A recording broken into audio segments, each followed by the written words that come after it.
dalam pertemuan komunitas kita Meditasi Kristiani Uskupan Agung Samarinda. Pada malam hari ini kita telah memasuki pertemuan kita yang ke-84. Mari kita persiapkan hati kita untuk masuk dalam doa pembuka. Dalam nama Bapa dan Putra dan Roh Kudus. Amin. Allah Bapa dalam surga, puji dan syukur kami haturkan kehadiran-Mu atas kebaikan-Mu, kemurahan hati-Mu, dan belas kasih-Mu pada kami, sehingga pada malam hari ini kami semua dalam keadaan baik. Engkau kumpulkan kembali dalam komunitas kami Meditasi Kristiani Uskupan Agung Samarinda. Ya Bapa, tuntunlah kami, bukalah hati dan pikiran kami untuk boleh mendengarkan seluruh pengajaran pada malam hari ini, juga bacaan Injil yang akan kami dengarkan nanti. Kiranya semuanya itu akan menuntun kami dalam hidup kami sehari-hari. Ya Tuhan, kami juga mendoakan bagi saudara-saudari kami yang pada malam hari ini mungkin berhalangan hadir oleh karena sesuatu dan lain hal. Kami mohon kiranya Engkau juga menyertai mereka semua, sehingga pada minggu mendatang mereka semua boleh dapat berkumpul bersama kami kembali. Ya Bapa, kami juga ingin mendoakan bagi perdamaian dunia ini, kiranya segala sesuatunya dapat berakhir dengan baik. Kami mohon semua saudara-saudari kami yang mengalami dampak akibat peperangan ini, Engkau kuatkan, Engkau berikan pengharapan bahwa semuanya itu akan berakhir. Ya Bapa, kami juga mohon berkatilah seluruh perangkat elektronik kami pada malam hari ini, agar kami boleh dapat melaksanakan pertemuan kami pada malam hari ini dengan baik dan lancar. Amin. Kemuliaan kepada Bapa dan Putra dan Roh Kudus, seperti pada permulaan, sekarang, selalu, dan sepanjang segala abad. Terpujilah nama Yesus, Bunda Maria, dan Santo Yosef, sekarang dan selamanya. Amin. Dalam nama Bapa dan Putra dan Roh Kudus. Amin. Selanjutnya kita akan masuk pada bacaan Injil. Bacaan kita pada malam hari ini dari Injil Lukas, pasal 10, ayat 38 sampai 42. Ketika Yesus dan murid-muridnya dalam perjalanan, tibalah ia di sebuah kampung. Seorang perempuan yang bernama Marta menerima dia di rumahnya. Perempuan itu mempunyai seorang saudara yang bernama Maria. Maria ini duduk dekat kaki Tuhan dan terus mendengarkan perkataannya, sedang Marta sibuk sekali melayani. Ia mendekati Yesus dan berkata, "Tuhan, tidakkah Engkau peduli bahwa saudaraku membiarkan aku melayani seorang diri? Suruhlah dia membantu aku." Tetapi Tuhan menjawabnya, "Marta, Marta, engkau khawatir dan menyusahkan diri dengan banyak perkara. Tetapi hanya satu saja yang perlu. Maria telah memilih bagian yang terbaik, yang tidak akan diambil daripadanya." Demikianlah sabda Tuhan. Terpujilah Kristus. Oke, acara selanjutnya yaitu pembacaan weekly teaching kita yang kedua. Surat ke-7 tentang karunia air mata. Surat 7, Karunia Air Mata. Tujuan perjalanan rohani kita pada dasarnya sama dengan yang diungkapkan dalam ungkapan tentang Bapa dan Ibu padang gurun berikut. Yang paling penting dicari oleh para rahib adalah diri sejati mereka sendiri dalam Kristus. Dan untuk melakukannya, mereka harus sepenuhnya menolak diri formal palsu yang diciptakan di bawah paksaan sosial dunia. Dari Thomas Merton. Kita perlu menyadari bahwa kita lebih dari sekedar diri permukaan kita yang palsu, formal. Perjalanan rohani adalah sebuah peziarahan menuju diri sejati kita, dalam Kristus. Kita semua tidak bisa ke padang gurun yang sebenarnya, tetapi kita dapat memasuki keheningan dan kesunyian batin yang diberikan oleh meditasi dengan melepaskan pikiran-pikiran kita yang seringkali hanya mengitari diri kita yang terkondisi, dan di dalam kediaman dan kedamaian batin itu kita mengalami siapa diri kita sebenarnya, diri sejati kita di dalam Kristus. Tanda pertama adanya penyembuhan seringkali berupa banyak menangis. Bapak dan Ibu padang gurun bahkan menyebutnya karunia air mata. Pertama-tama berdoalah untuk mendapat karunia air mata dengan tujuan agar kesedihan itu dapat melunakkan kekasaran aslimu. Kemudian setelah mengakukan dosa-dosamu pada Allah, engkau akan mendapat pengampunan atas semua dosa tersebut. Dari Evagrius, bab tentang doa 5. Air mata ini adalah air mata yang tidak kita keluarkan ketika kita terluka, tetapi mereka lebih sebagai tanda akan pertumbuhan kesadaran dan penyesalan akan luka-luka yang kita timpakan kepada orang lain, bertindak seperti yang kita lakukan karena ketidaktahuan dan luka-luka kita sendiri.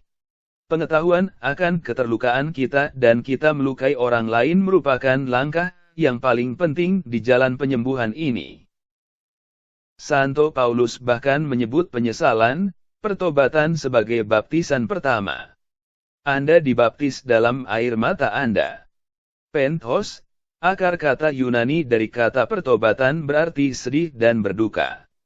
Ini tidak ada hubungannya dengan rasa bersalah. Rasa bersalah sebenarnya adalah hasil dari ego. Dalam menuduh diri kita sendiri akan tindakan-tindakan yang salah, kita membuktikan pada diri kita sendiri bahwa kita tidak berharga. Rasa bersalah meneguhkan kita dalam kerendahan diri kita.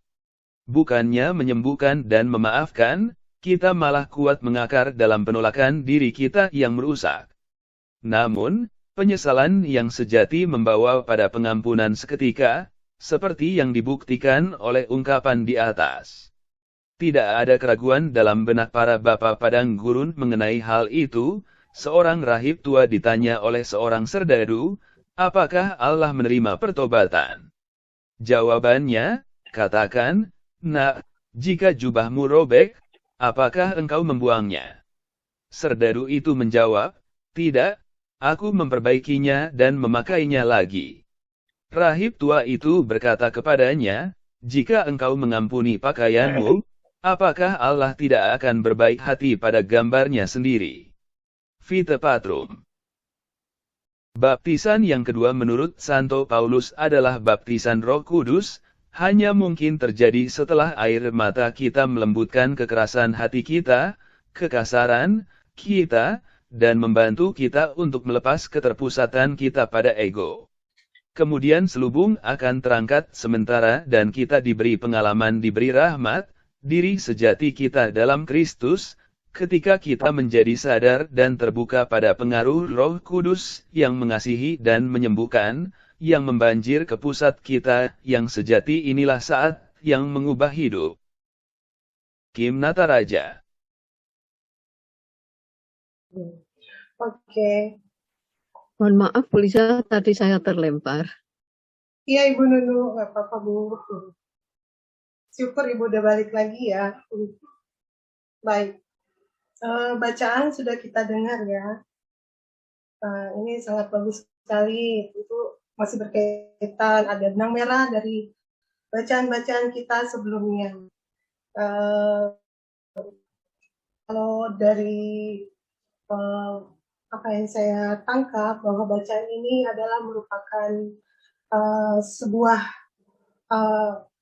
bukti bahwa air mata yang dimaksud ini adalah air mata pertobatan, bukan air mata yang tiba-tiba kita muncul mungkin karena kesal atau karena sesuatu lain hal, tapi yang timbul oleh karena sebuah penyesalan yang kita rasakan di dalam diri kita oleh karena perbuatan kita sendiri gitu, di mana kita menyalahkan orang lain gitu. Baik, terkait bacaan kita pada malam hari ini, judulnya Bagus ya, karunia air mata. Terkait pertobatan, apakah dari Bapak Ibu sekalian ingin sharingkan, mungkin punya pengalaman, punya sesuatu hal yang ingin dibagi untuk kita semua. Ini pengalaman kita bersama tentunya. Mari silakan Bapak Ibu.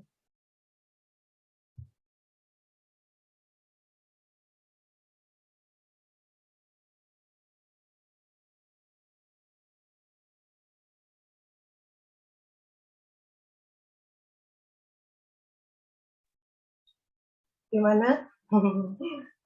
Mungkin saya kasih pandangan lagi kali ya. Seperti kayak tadi ditanyakan bahwa terkait baju itu ya, baju itu bagus sekali yang dikatakan itu, bahwa apakah baju itu akan dibuang gitu ya.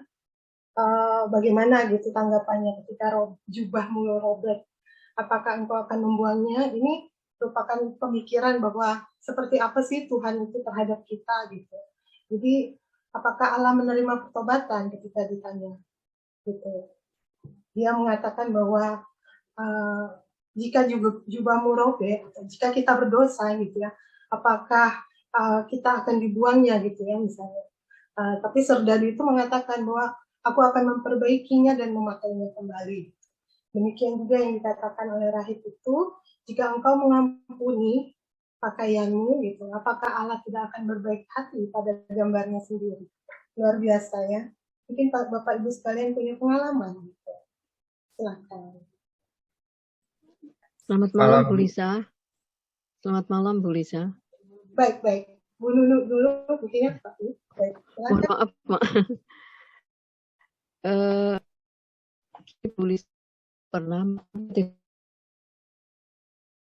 tahu Pak itu tahun yang lalu itu. Nah, jadi sampai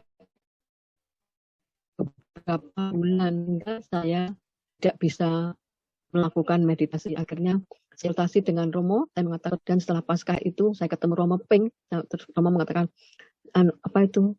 ayo terus dorong, hapuskan itu, jangan dirasakan, pokoknya kuat biar kita sebutkan dengan kata-kata Maranatanya nggak apa-apa, keras-keras lakukan itu saya lakukan. Setiap akhirnya saya bangkit lagi untuk bisa bermeditasi. Mungkin seperti itu yang bisa saya sampaikan Bu Lisa. Terima kasih. Pengalaman yang luar biasa sekali ya. Baik, nanti mungkin bisa ditanggapi dengan Ibu Novi ya, Ibu Novi. Atau langsung, silakan Ibu. Bacaannya di-share lagi ya. Baik Bu. Bacaannya terkait apa Bu? Pak Dwi, apakah bacaannya bisa ditayangkan? Bacanya pelan-pelan ya. Karena metanoia itu rahmat. Iya, betul. Jadi ini yang bisa tahu nanti yang mengalaminya sendiri. Apakah itu metanoia atau bukan. Karena kan kita nggak tahu gerak batin di dalam diri seseorang. Tanda ini ya, alinea ketiga. Tanda pertama adanya penyembuhan seringkali berupa banyak menangis. Nah, itu banyak menangis kah? Mirip ya Bu ya. Bapak dan Ibu Padang Gurun bahkan menyebutnya karunia air mata. Pertama-tama berdoalah untuk mendapat karunia air mata dengan tujuan agar kesedihan itu dapat melunakkan kekasaran aslimu. Jadi untuk melunakkan kekasaran kita. Kemudian setelah mengakukan dosa-dosa pada Allah, engkau akan mendapat pengampunan atas semua dosa tersebut. Air mata ini adalah air mata yang tidak kita keluarkan saat ketika kita terluka. Tapi mereka lebih sebagai tanda akan pertumbuhan kesadaran ini. Pertanda akan pertumbuhan kesadaran. Dia ada rasa kayak saya ikut melukai Yesus, betul ya? Dan penyesalan akan luka-luka yang kita timpakan kepada orang lain, bertindak seperti yang kita lakukan karena ketidaktahuan dan luka-luka kita sendiri.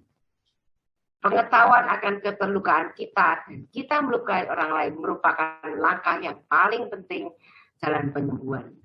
Jadi ketika kita itu tahu bahwa kita itu terluka dan sadar bahwa keterlukaan kita ini melukai orang lain. Karena kita terluka, akhirnya kita itu melukai orang lain. Ini yang penting ya. Dari situ tumbuh apa? Empati. Kita tuh tahu rasa sakit, kita tahu rasa terluka. Dan kemudian kita tuh sadar, loh, ternyata selama ini saya melukai orang lain. Karena kekasaran kita, karena mungkin tingkah laku atau sikap kita. Santo Paulus bahkan menyebut penyesalan pertobatan sebagai baptisan pertama. Nah ini sebagai baptisan pertama ya. Kata pertobatan berarti sedih dan berduka. Ini tidak ada hubungannya dengan rasa bersalah. Saya bersalah, saya jelek, saya melukai orang, saya jahat. Oh, bukan itu. Itu bukan metanoia. Itu namanya menghakimi diri sendiri. Kalau itu yang kita rasakan, saya rasa bersalah, saya tidak berharga, saya jelek, saya tidak suci, saya tidak baik. Itu bukan metanoia, itu penghakiman diri sendiri. Setelah nangis begini, nanti berlanjut akan menghakimi orang lain dan menuntut orang lain untuk suci. Seperti saya berusaha untuk suci. Itu beda. Beda sekali dengan metanoia. Menyesal, kemudian berusaha untuk istilahnya, oh aku tidak boleh begitu. Itu bukan pertobatan dalam artian merasa bersalah yang berkelanjutan, maksudnya terus menerus menghakimi diri sendiri. Itu bukan itu metanoia. Saya tidak berharga, saya jelek. Nanti itu keluar lagi proyeksinya, akan melukai orang lain lagi. Rasa bersalah sebenarnya adalah hasil dari ego. Ego menghakimi diri sendiri, menuduh diri kita akan tindakan-tindakan kita. Kita membuktikan pada diri kita sendiri bahwa kita tidak berharga. Rasa bersalah meneguhkan kita adalah kerendahan diri, bukan kerendahan hati. Oh ya, aku tuh sih banyak dosa nih loh. Aku tuh sering gini-gini gitu loh. Itu bukan rendah hati, itu rendah diri. Ini yang menyebabkan nanti kita menuntut orang lain pun begitu. Bukannya menyembuhkan dan memaafkan, kita malah kuat mengakar dalam penolakan diri yang merusak. Jadi ini penting sekali. Metanoia itu tidak merusak. Sadar kalau terluka. Sadar melukai orang lain. Namun penyesalan yang sejati selalu membawa pengampunan seketika. Seperti yang dibuktikan oleh ungkapan di atas. Tidak ada keraguan dalam benak Bapak Padang Guru Melahiri. Nah ini, sekaligus bertobat, sekaligus merasakan pengampunan. Mengampuni diri sendiri. Di sini kalau kita merasa diampuni, apa yang muncul? Apakah rasa bersalah? Siapa yang bisa sharing? Kira-kira apa yang terjadi dalam diri kita? Ketika kita bertobat, ketika kita sadar kita terluka dan kita melukai orang lain, dan kemudian muncul rasa bahwa kita diampuni, kira-kira apa yang terjadi pada diri kita? Apa yang kita rasakan? Penerimaan diri. Salah satunya Rasa syukur. Betul sekali. Rasa syukur. Rasa syukur ini meluap, campur nangis, campur sedih, campur gembira, campur semuanya. Antara sedih, antara terluka, antara bahagia karena diterima apa adanya. Ada haru, ada syukur, ada menyesal, ada rasa sesuatu yang meluap. Nah ini metanoia di sini. Ada sebuah kerendahan hati. Karena ketika kita mengucap syukur tidak dari mulut, dari hati, itu yang muncul adalah kerendahan hati. Bukan rendah diri. Kalau rendah diri itu ada unsur menghakimi. Tapi kalau rendah hati, pasti muncul rasa syukur. Bukan rasa syukur yang kita ucapkan dari mulut, tapi dari hati. Makanya itu ada air mata. Ada air mata haru juga. Ini bedanya. Di mana penyesalan itu, pertobatan itu tidak bersifat menghakimi diri sendiri. Nanti berkelanjutan, itu tadi jelas kok produk ego. Nanti akan diproyeksikan, nanti kita menuntut orang lain untuk seperti itu. Jadi, ini yang dimaksud dengan pakaian tidak dibuang, ego tidak diadili sekali lagi. Jadi ego itu sebetulnya suka hobinya mengadili diri sendiri. Tapi menyembuhkan, merawat, dijahit kembali. Dan untuk mengingat, mungkin ada bekas jahitan, mungkin ada bekas luka. Bekas luka itu mungkin tidak pernah hilang. Tapi itu sebagai pengingat kita bahwa kita pernah terluka, dan rasa yang timbul karena luka itu kita pakai untuk mengingat agar kita tidak melukai yang lain. Dan luka itu juga mengingatkan bahwa kita sudah sembuh. Weh, lukaku masih gundul, tapi aku sembuh. Nah, itu menyebabkan rasa syukur kita. Mengingatkan kembali akan rasa syukur.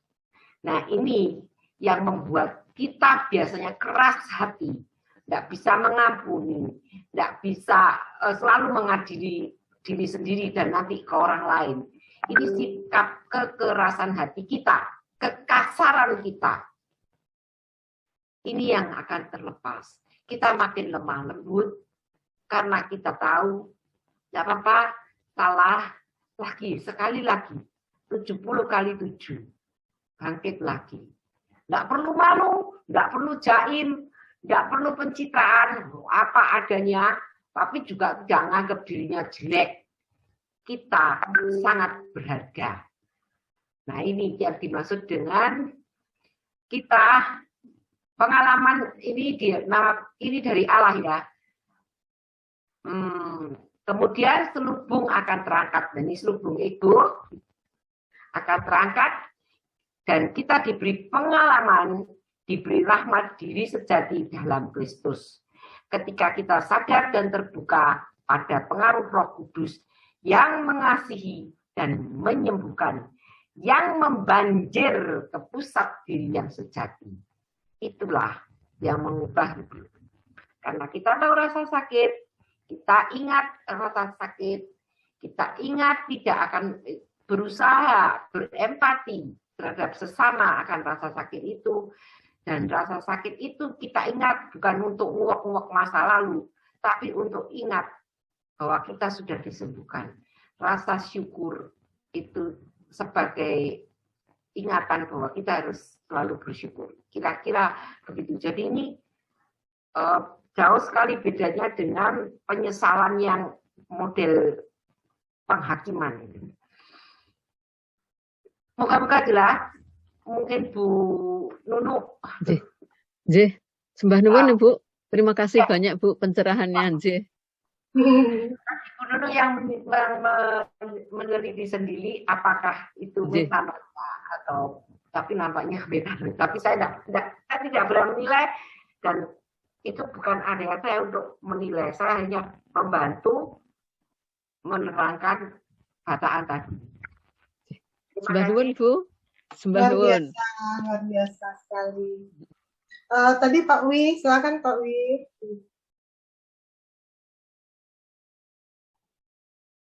Nggak ada Bu Lisa, sudah terjawab. Oh, sudah terjawab, puji Tuhan. Satu kali ini langsung dua jawaban langsung ya. Ibu memang hebat. Oke.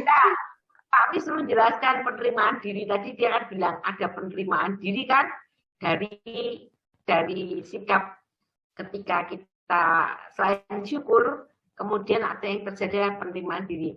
Nah, Pak Wi suruh menjelaskan penerimaan diri. Oh, monggo Pak Wi, Pak Wi. Sepertinya mohon maaf bukan ingin menjelaskan, tapi ingin bertanya sebenarnya. Oh, Pak Wi. Pada bacaan yang tadi itu, sejujurnya memang saya sudah pernah mengalami. Mungkin itu juga yang membantu saya lebih khusyuk atau lebih bisa menjalani meditasi ini. Yang menjadi pertanyaan, apakah memang proses seperti ini harus terjadi pada setiap orang untuk bisa membuat kita lebih menerima diri dan juga lebih bersyukur, sehingga juga akhirnya membantu kita untuk lebih bisa meditasi. Itu Bu Lisa. Oke, baik. Jadi pertanyaan, apakah memang harus terjadi pada semua orang gitu ya? Betul, Dan, Bu. dan apakah mungkin ada cara lain mungkin selain air mata ini, atau memang ini adalah inti dari bahwa ini telah menyentuh dalam kedalaman lubuk hati kita gitu ya? Baik, silakan Bu Novi.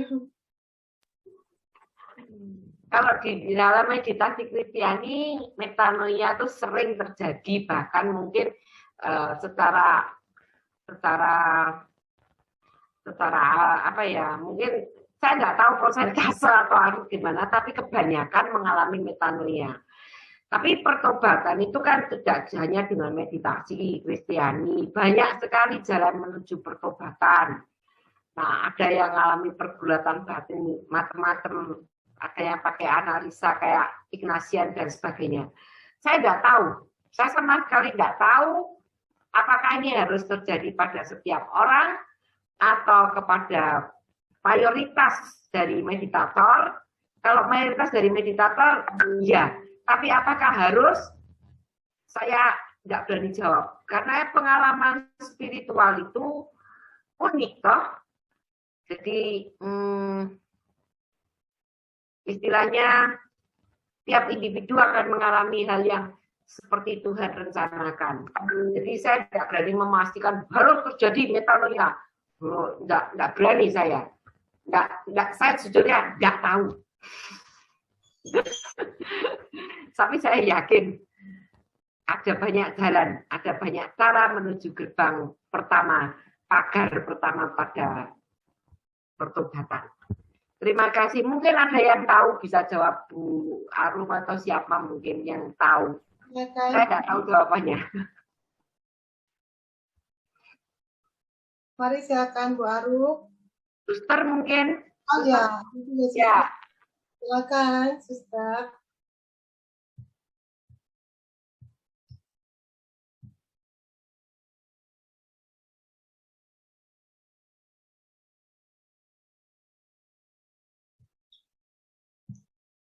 Bisa sedikit sharing, Bu Lisa?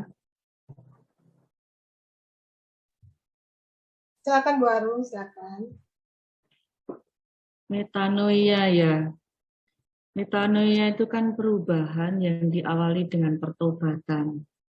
Kalau dalam puri batin itu memang menjadi awal dari sebuah perjalanan menuju kedalaman batin. Kalau pertanyaannya Pak Wi tadi, dijawab masing-masing saja ya menurut saya ya. Karena teorinya begitu, orang bilang mereka yang memiliki pengalaman spiritualitas, para pertapa terutama, mereka mengatakan bahwa awal dalam perjalanan menuju pusat batin mereka adalah metanoia.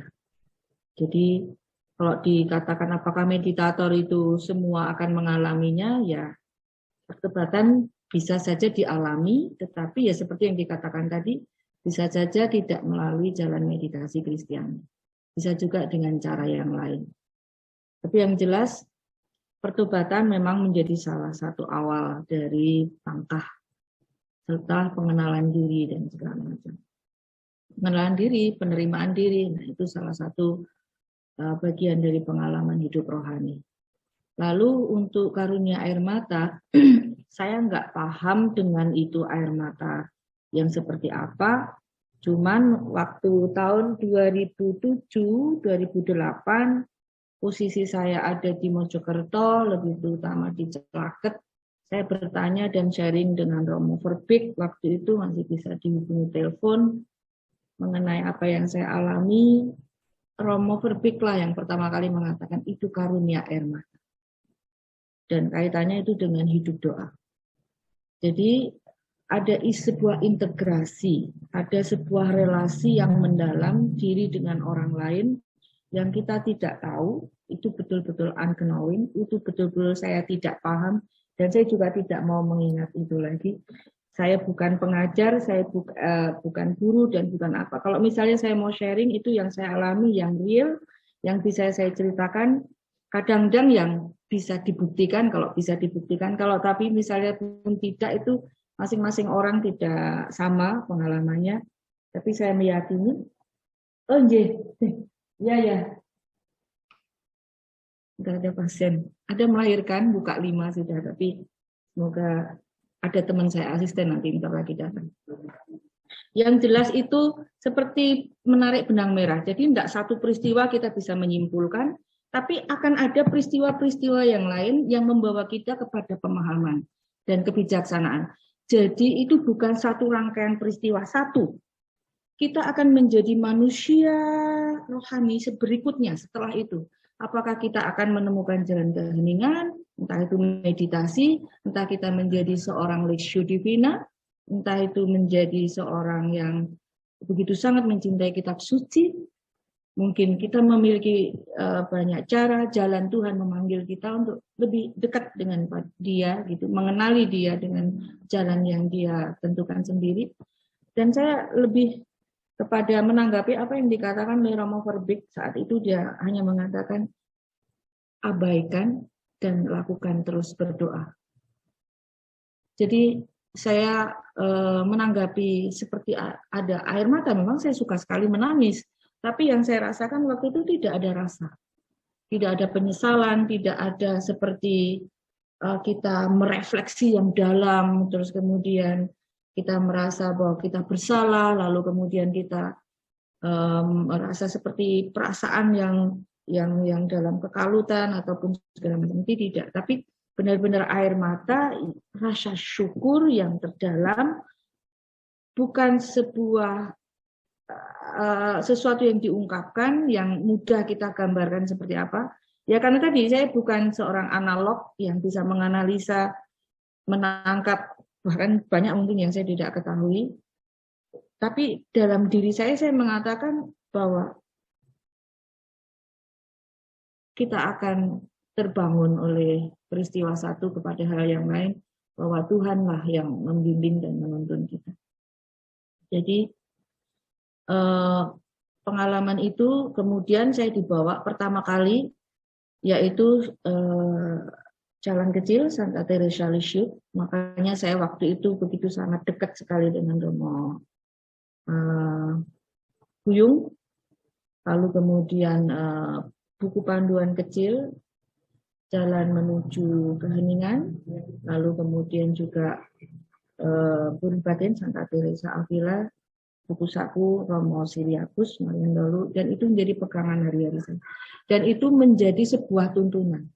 Jadi ada keterbukaan jalan ketika kita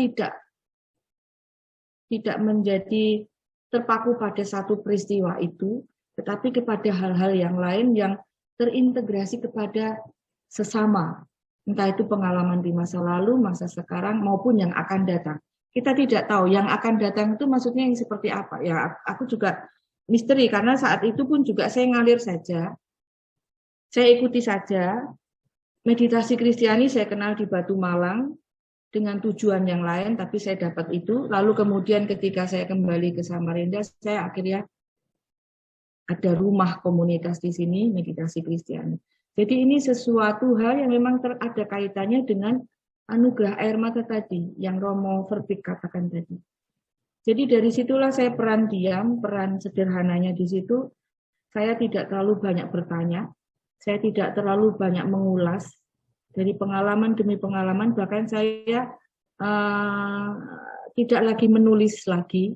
Dulu saya ada menulis, beberapa seperti diare, tapi kemudian tidak saya tulis dan saya cukup bawa dalam doa saja dan saya mengalir saja. Semoga ini bisa menjadi satu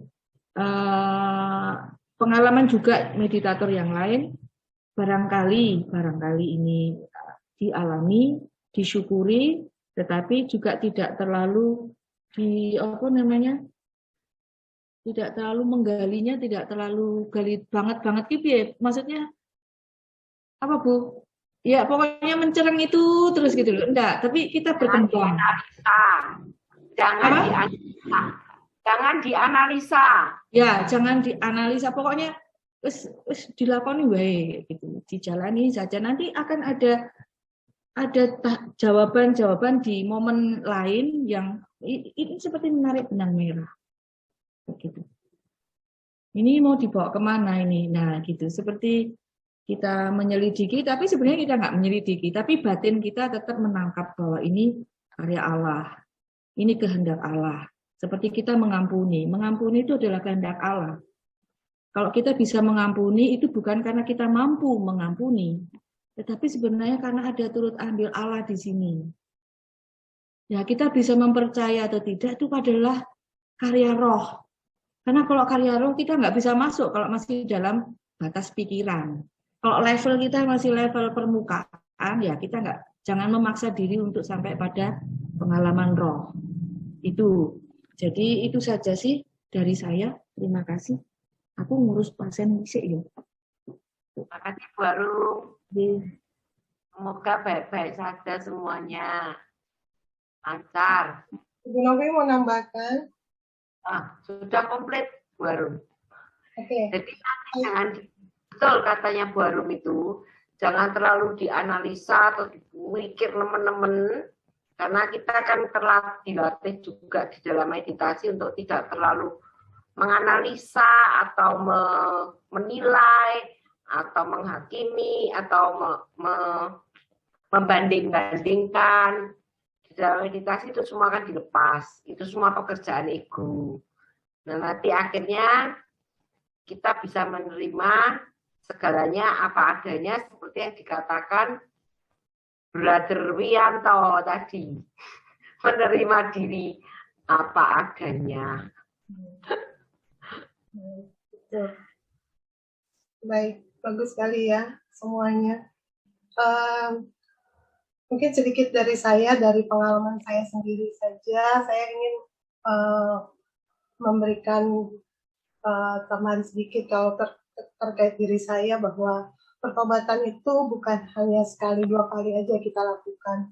Kita harus berulang kali berusaha untuk mengakukan diri bahwa aku orang berdosa, dan apa dosa-dosa kita sebelumnya kita berjanji kepada Tuhan untuk tidak mengulanginya lagi. Itu akan menjadi sebuah hantaran kita pada pertobatan yang sejati gitu. Yang sejati itu berarti kita merubah diri dari yang sebelumnya sampai sekian ini, berarti kita merubah diri banget gitu. Untuk benar-benar sejati pada pertobatan itu sendiri. Dengan demikian ketika kita menyadari apa yang sudah kita pelajari pada malam hari ini, itu akan menghantarkan kita pada suatu rasa syukur yang mendalam, rasa syukur yang kita tidak bisa menyebutkan, bahkan mungkin kadang kita hanya bernyanyi haleluya, haleluya tanpa sebab gitu ya, bersuka cita, berbahagia gitu oleh karena pengampunan dosa yang telah Tuhan berikan kepada kita. Itu juga tentu ada niatan baik dari kita, dan Tuhan meraih jiwa kita untuk, oh ternyata anakku ini mengakui bahwa ia ingin bertobat, ia ingin mengubah dirinya untuk menjauhkan hal-hal yang buruk itu. Jadi Tuhan benar-benar mendengarkan harapan kita yang baik itu. Itu namanya, makanya dikatakan kita rekonsiliasi pada Tuhan gitu ya, untuk bertobat gitu. Pertobatan sejati tentu tidak mudah gitu, tidak mudah sekali.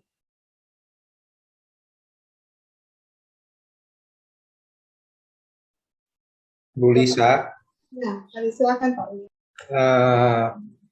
Kita kan punya Pak D nih.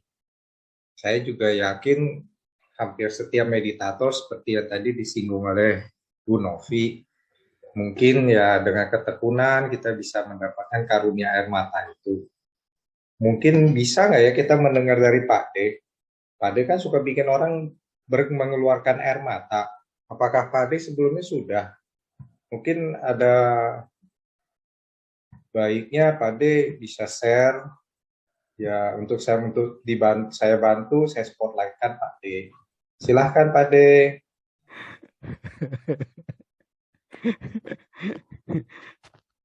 Sebagai korban. Kalau air mata ya aku. Kalau meditasi belum pernah sih. Kalau doa pernah.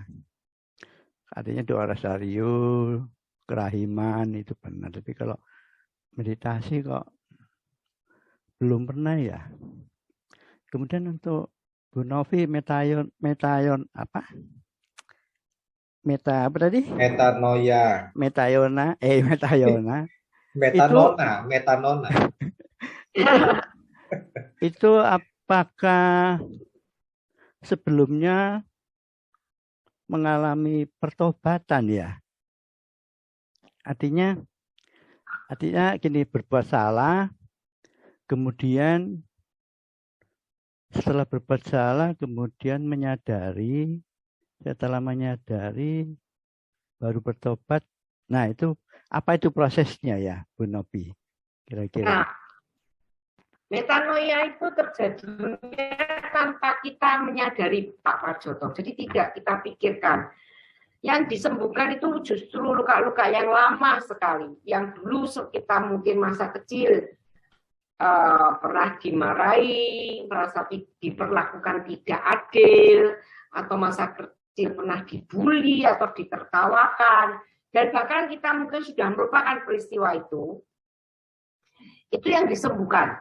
Jadi bukan peristiwa yang barusan saya bertengkar sama suami atau sama teman, terus saya menyesal, saya menangis. Bukan yang itu.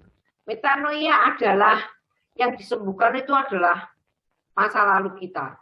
Jadi itu di luar itu rahmat. Jadi itu di luar kemampuan kita. Terus kita nggak ngingat masa lalu justru, tapi tiba-tiba itu ada rasa plong gitu loh.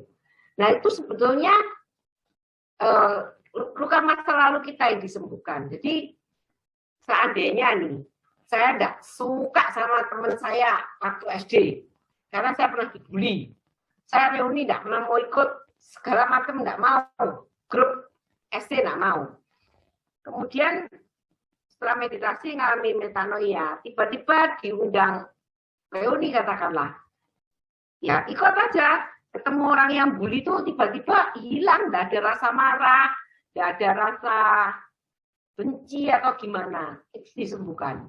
Jadi bukan luka yang baru, itu tapi luka yang lama. Biasanya luka yang baru itu nanti akan ngatut dengan sendirinya. Jadi bukan suatu peristiwa kita marah sama, misalnya barusan marah sama pegawai atau sama rekan kerja, terus habis itu kita nyesel, kita nangis. Bukan yang macam itu. Jadi kenapa itu datang tiba-tiba kita juga tidak tahu, dan nanti kita mengalami kesembuhan apa, kadang-kadang kita tuh tidak menyadari, tapi tiba-tiba kita sudah sembuh. Nah itu mujizatnya, yaitu saya bilang itu mujizat metanoia, itu mujizat. Jadi bukan yang barusan terus kita analisa itu. Terus biasanya orang, aku sekarang kok nggak pegel ya lihat itu. Nah itu jadi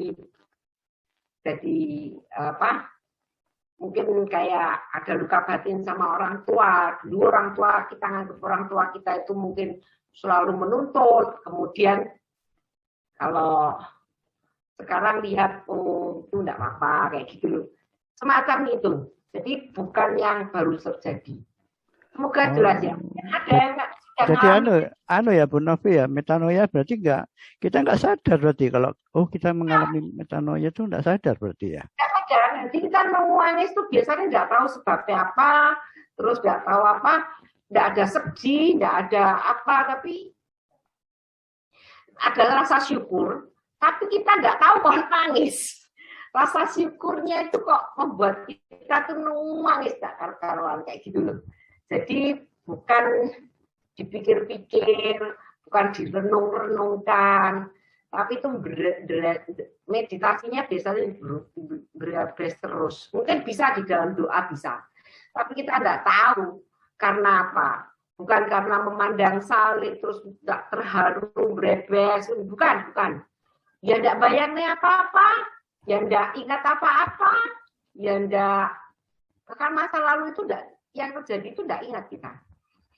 Betul-betul kita disembuhkan tanpa, istilahnya kayak orang dioperasi dulu, nggak sadar, tiba-tiba bangun, tumornya hilang, nah, kayak gitu.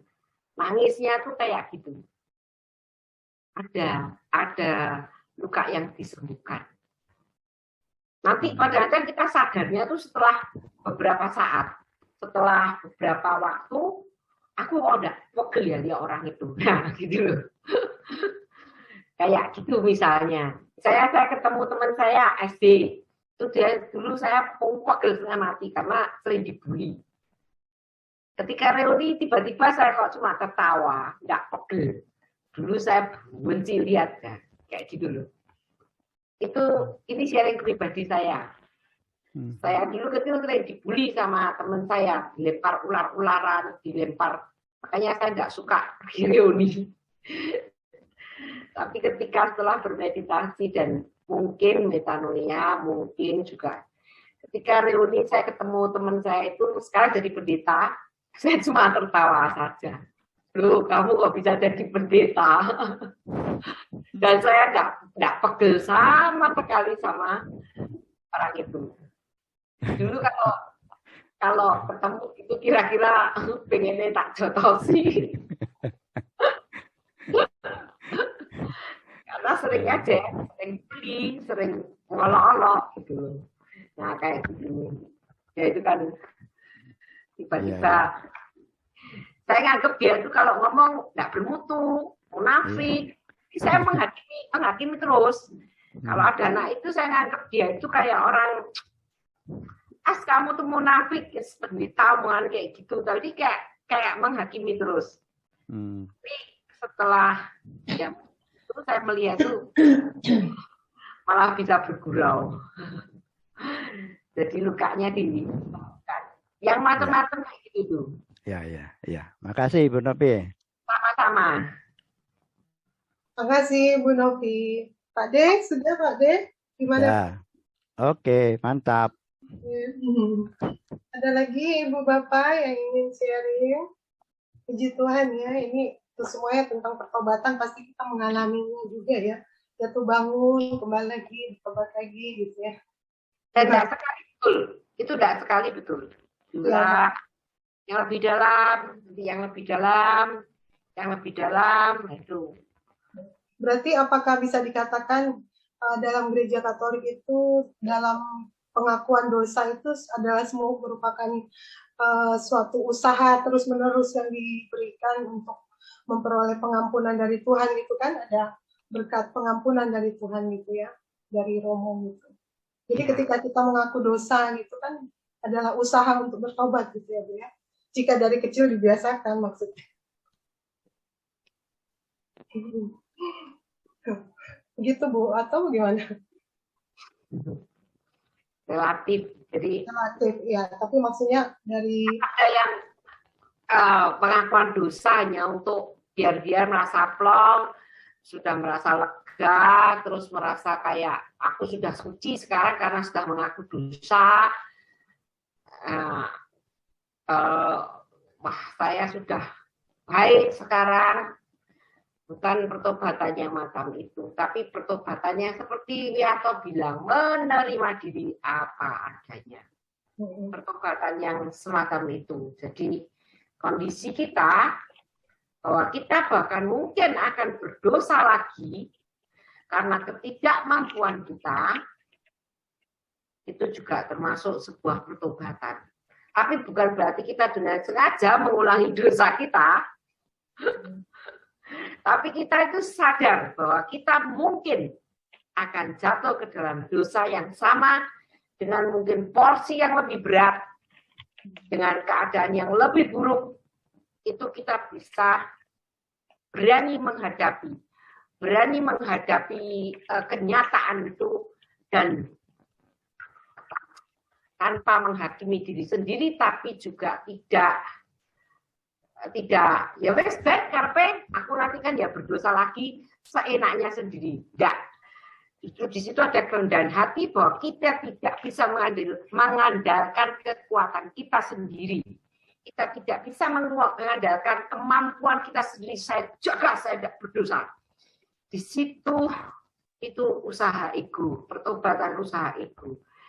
Kita tahu, sadar, mungkin saya akan, tapi kita mengandalkan Allah, mengandalkan teman-teman kita, roh Allah yang berdiam di dalam hati teman-teman kita untuk berdoa selalu untuk kita, saling mendoakan, kita menjagai satu sama lain, bahwa saya lemah, ego saya lemah, saya butuh Allah, saya butuh teman-teman semua. Kesadaran itu penting sekali, bahwa kekudusan adalah pemberian, kekudusan adalah kebersamaan, bukan usaha saya sendiri. Itu kesadaran akan hal itu. Jadi bisa saja kita terlatih untuk minta maaf, mengatakan terima kasih, mengucapkan baik-baik karena terlatih, bisa. Tapi apakah itu muncul dari dalam hati yang murni? Itu pertanyaannya. Pertobatan macam apa? Apakah saya jaga diri kita? Enggak, justru dengan kelemahan saya minta tolong. Bahkan ketika kita tidak mampu untuk minta tolong karena gengsi atau karena itu kita, nah mumpung di tengah-tengah komunitas, tolong doakan saya. Itu harapan saya juga. Jadi di dalam komunitas saya yakin dan percaya bahwa kita mendoakan satu sama lain. Kesadaran bahwa kita berdosa, tapi kita berharga, dan kita punya sesama, dan kita punya Allah. Ketika blokir suara Allah di dalam diri kita sudah ngeblok, istilahnya kayak tan di Borobudur besar blok sampai kita tidak bisa dengar. Tapi kita percaya dan yakin roh Allah yang ada di dalam diri tiap-tiap orang di dalam komunitas ini akan berdoa untuk saya. Meditasi itu berarti ketika kita duduk meditasi, kita itu terkonek satu sama lain. Nah, itu yang membuat unified consciousness, kesadaran kita itu terhubung satu sama lain. Di situ ada sebuah kebersamaan. Jadi ketika kita bermeditasi, kita tuh mendoakan seluruh dunia. Fathul Anas pernah bilang, ketika kita duduk bermeditasi, kita sedang berdoa untuk seluruh dunia. Dengan kata-kata yang tidak terucap, karena roh Allah yang berdoa untuk kita. Kesadaran akan hal itu harus istilahnya harus mulai kita sadari pelan-pelan. Benar-benar bukan berarti kita terus lemah dan tidak berusaha. Bukan, tapi membuat kita rasa bersyukur. Kira-kira gitu. Moga-moga jelas. Baik, Ibu. Bagaimana kalau kita dengar dari Suster nih? Suster, bagaimana Suster? Suster mungkin punya pengalaman juga, bisa di-sharingkan ke kami, Suster Antima atau Suster Natalia. Ya, Suster, kami juga tolong dilengkapi, Suster.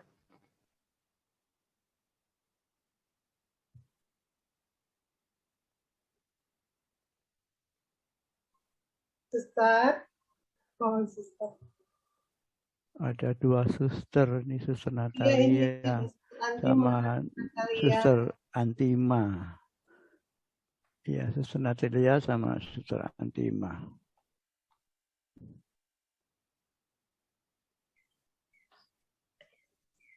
Ya, selamat malam. Halo, Suster Antima. Selamat malam. Kalau suster sih seperti Pak Parjoto belum tidak mengalami ya, belum mengalami atau tidak mengalami yang kalau saat meditasi itu. Tapi kalau berdoa itu tiba-tiba gitu nangis, tidak tahu sebabnya apa gitu. Jadi paling setelah itu ada rasa syukur. Jadi tidak menganalisa apa gitu yang menyebabkan nangis itu.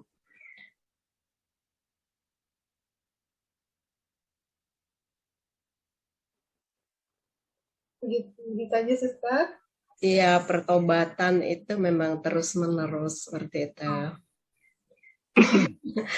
Wajah suster enggak kelihatan loh, Bu. Iya, nanti terlempar nanti. Karena sinyalnya enggak terlalu bagus. Iya, sinyalnya jelek. Sinyalnya. Iya, sehingga enggak dinyalakan videonya. Iya. Jadi itu yang dialami. Jadi tidak mengalami pada saat meditasi itu keluar air mata, tapi ada pada saat berdoa. Seperti itu. Baik, terima Itu kasih. aja. Baik, karena waktu kita tinggal sedikit, apakah kita akhiri ya? Dari Ibu Arum, apakah ada pengumuman? Saya sedikit membaca buku saku saya yang sudah mulai usang. Perjalanan ke dalam batin. Ini diambil dari Puri Batin Santa Teresa Avila. Tentang metanoia ya. Injil diawali dengan panggilan untuk bertobat. Bertobat berarti bahwa segala sesuatu harus diubah. Segala sesuatu harus dilihat seperti Allah melihatnya. Seluruh hidup kita harus diperbaharui kembali. Allah harus menjadi pusat pikiran dan perasaan kita. Jadi perubahan metanoia, sebuah awal peziarahan itu seperti mysticism, a study in the nature and development.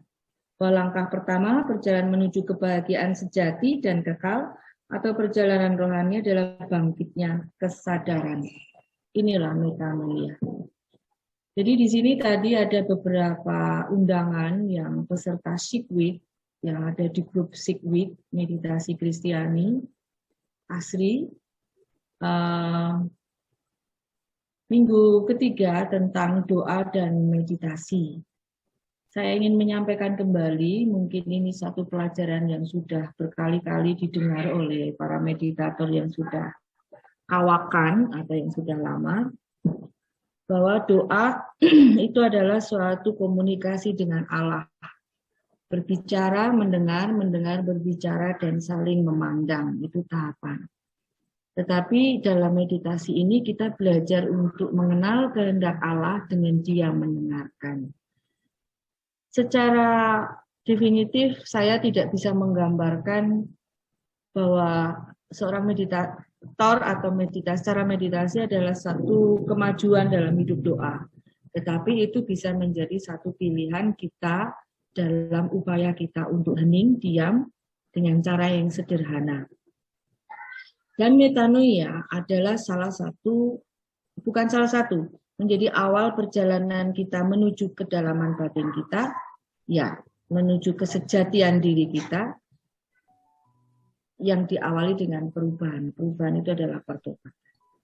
Jadi untuk para ibu, bapak, peserta Sick Week, semoga jika mengalami suatu ketika ada sesuatu yang dirasakan, perkembangan, pengalaman rohani, baik itu dalam hidup doa maupun buah-buah meditasinya dialami,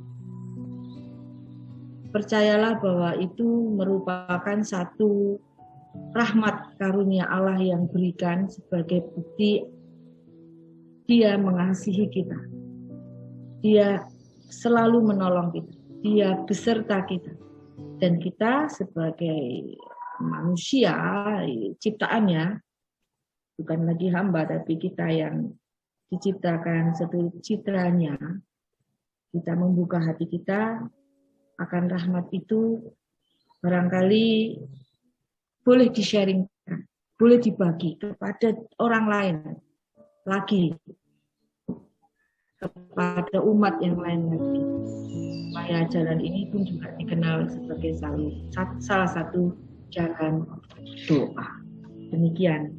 Untuk pengumuman, ada kabar berita, Bruder Bayu saat ini ada di Sintang. Suster Antima sudah dihubungi oleh Bruder Bayu. Suster Antima. Ya Bu, Suster Antima sudah dihubungi oleh Bruder Bayu. belum tuh Bu. Oke, Bu Farida juga belum. Iya belum. Ya, Bu Farida masih di Jakarta. Dan Bruder Bayu sampai hari Senin malam di Sintang sebelum berangkat ke Pontianak untuk kembali lagi ke Semarang. Semoga nanti di Sintang ada pengenalan meditasi Kristiani oleh Bruder Bayu dan ada dibuka kelompok baru di sana kemudian. Mohon doa para ibu bapak semua. Bruder nanti lewat Balikpapan nggak? Enggak, Bunda ya? dari Pontianak langsung Semarang. Oh,